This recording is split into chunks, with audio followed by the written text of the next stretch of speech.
আমাদের সাথে কখন কি ঘটবে তা যদি আগে থেকেই ঠিক করা থাকে, ঈশ্বর যদি আমাদের ভবিষ্যৎ আগে থেকেই নির্ধারণ করে থাকেন, সব কিছু যদি আগে থেকেই লেখা হয়ে থাকে, তাহলে আমরা এত কর্ম করি কেন? আমরা তো পায়ের উপর পা দিয়ে বসে থাকতেই পারি, যা লেখা আছে তাই হবে। এই এত কর্ম, এত খাটনি, এর কি কোনো প্রয়োজন নেই? এই প্রশ্নের উত্তরই আজকের আলোচনায় খোঁজার চেষ্টা করব। স্বামী অরূপানন্দজি একবার জয়রামবাটিতে মায়ের বাড়িতে মায়ের ঘরের সামনের বারান্দায় বসে আছেন। মাও আছেন ওখানে। মা ওখানে বসে পান সাজছেন। সকাল তখন 9টা। মা অরূপানন্দজিকে একটু মুড়ি খেতে দিয়েছেন। তো তারপর মায়ের সাথে অরূপানন্দজির বেশ কিছুক্ষণ কথাবার্তা চলল। তারপর বর্দা মামা বেশ কিছু চিঠি মাকে পড়ে শোনাবেন।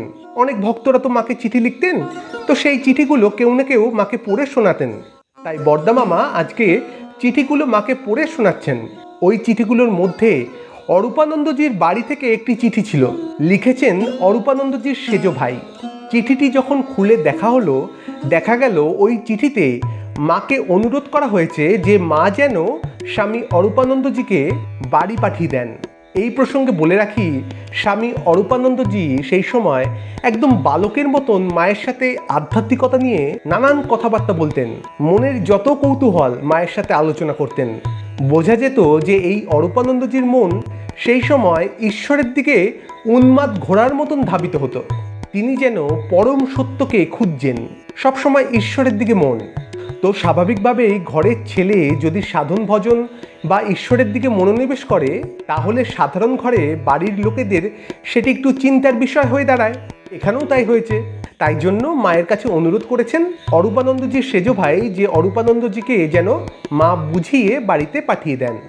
এই চিঠিটি অরূপানন্দজির কাছে যেন এক পিছু টান। যে পবিত্র শুদ্ধ মন ঈশ্বরের দিকে ধাবিত হতে চাইছে, সেই মনের কাছে এই বিষয় আশয়ের তরফ থেকে যেন একটা পিছু ডাক এটি। তো এই চিঠির কথা শুনে অরূপানন্দজির মনটি ভারাক্রান্ত হয়ে ওঠে। চিঠিটি পড়ে মা বলছেন, আহা কেমন করে লিখেছে। এই বলে একটু চুপ থেকে তারপর অরূপানন্দজির দিকে ফিরে বলছেন, অর্থাৎ অরূপানন্দজিকে একটু পরীক্ষা করে দেখছেন। মা বলছেন, কেন সংসারে থাকবে, ঘরকন্যা করবে, টাকা করবে? তো মায়ের কাছ থেকে এই কথাগুলো শুনে ভারাক্রান্ত অরূপানন্দজি আরও কষ্ট পেলেন। তিনি বলছেন মাকে, মা ওগুলো আর বলো না। তিনি যেন এই সংসারের কথাগুলো আর নিতে পারছেন না। তো এবারে মা খুব কোমল স্বরে বলছেন, তা এত লোক সংসার করছে, তুমি নয় নাই করলে? মায়ের মুখ থেকে এই কথাটি শুনে অরূপানন্দজি চোখের জল আর আটকে রাখতে পারলেন না। অঝরে কাঁদতে লাগলেন, একদম সরল বালকের মতন। যে বাড়ি থেকে যখন এরকম চাইছে যে আমি সংসার করি, তাহলে কি আমার সংসারই করা হবে? এটাই কি তাহলে আমার কপাল? এটাই কি তাহলে বিধাতা আমার জন্য লিখে রেখেছেন? এই ভেবেই হাউ হাউ করে কাঁদছেন সরল অরূপানন্দজি। কাঁদছেন কার কাছে? মায়ের কাছে। মা তো করুণার সাগর। মা সন্তানের চোখের জল সহ্য করতে পারতেন না।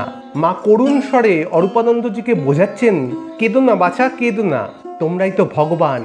ভগবানের জন্য সব ত্যাগ কে করতে পারে? এইবার মা একটা খুব দামি কথা বলছেন। মা বলছেন, ঈশ্বরের শরণাগত হলে বিধির বিধি খণ্ডন হয়ে যায়, তার নিজের কলম নিজের হাতে কাটতে হয়। কি অপূর্ব একটি কথা! ঈশ্বরের শরণাগত হলে বিধির বিধি খণ্ডন হয়ে যায়, তার নিজের কলম অর্থাৎ নিজের লেখা নিজেকেই কাটতে হয়। যে ভাগ্য, যে ভবিষ্যৎ ঈশ্বর নিজের হাতে লিখে রেখেছেন, কর্মের দ্বারা সেই ভাগ্যকেও পাল্টে দেওয়া যায়। কি অপূর্ব একটি অভিব্যক্তি মা করছেন এখানে। ব্যাপারটা অনেকটা ওরকম যে অনেক সময় জেলে কোনো আসামি, হয়তো জজ সাহেব তাকে কারাদণ্ড দিয়েছেন 10 বছরের জন্য, সাজা হয়ে গেছে তার, কিন্তু তা সত্ত্বেও অনেক সময় ভালো ব্যবহার করার জন্য, সৎ কর্মের জন্য, সৎ দৃষ্টিভঙ্গির জন্য তার সাজা কমিয়ে দেওয়া হয়। হয়তো 2 বছর কি 3 বছর কি 1 বছর আগে তাকে সাজা মুক্ত করে দেওয়া হয়। অর্থাৎ যে বিধান লিখে দেওয়া হয়েছে, জজ সাহেব লিখে দিয়েছেন, সেই বিধানও পাল্টে দেওয়া হয় সৎ কর্মের জন্য।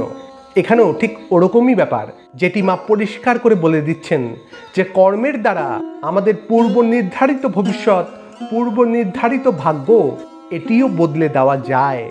তাই আমাদের চারপাশে আমরা এরকম মানুষ প্রায়ই দেখতে পাই যারা সবসময় বলেন, ও আমার ভাগ্যে নেই, ও আমার ভবিষ্যতে লেখা নেই, আমার কপাল খারাপ, কপালে কিছু লেখা নেই।